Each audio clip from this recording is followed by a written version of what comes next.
The story of Gandhi's funeral is a story not only of immense crowds, but of the tremendous influence the Mahatma had over his countrymen. People of every walk of life are seen assembling for the funeral, and they came in their hundreds of thousands. At Birla House, where Gandhi's body had been lying since the assassination, the people came to pay tribute and to see for themselves that the incredible was really true. Gandhi had been murdered.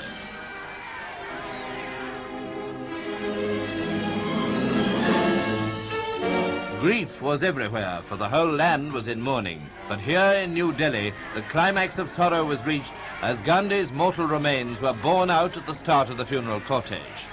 Lancers were among the 4,000 troops taking part as escorts, and to keep clear the 5.5-mile route to the Raj Ghat on the bank of the Jamna River.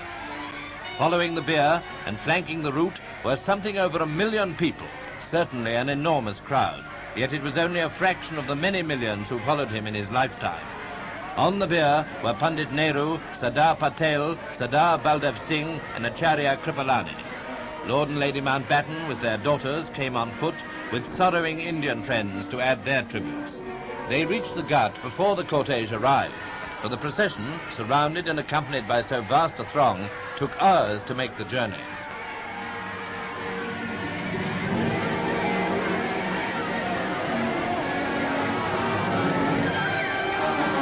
At the Ghat, where the cremation took place, emotions were so strong and the numbers so great that police and troops had the utmost difficulty in keeping any sort of order. As more and more people arrived, those in front were pressed nearer and nearer to the pyre, and it's reported that the Governor-General and his party were seriously involved at one time in this extremely difficult situation.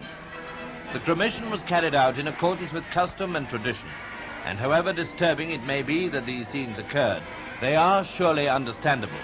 Gandhi was revered as a saint and as a liberator, and before all else, emotion held sway.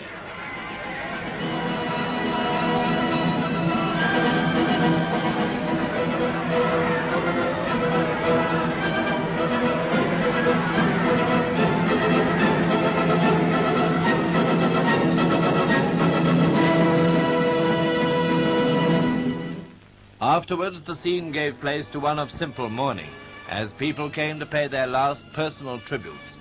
It was a scene of great pathos, and it portrays, better than words could do, the place Gandhi held in the hearts of Indians.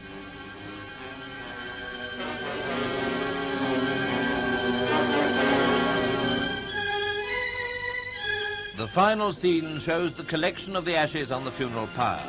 This was the task of priests and close relatives of the Mahatma.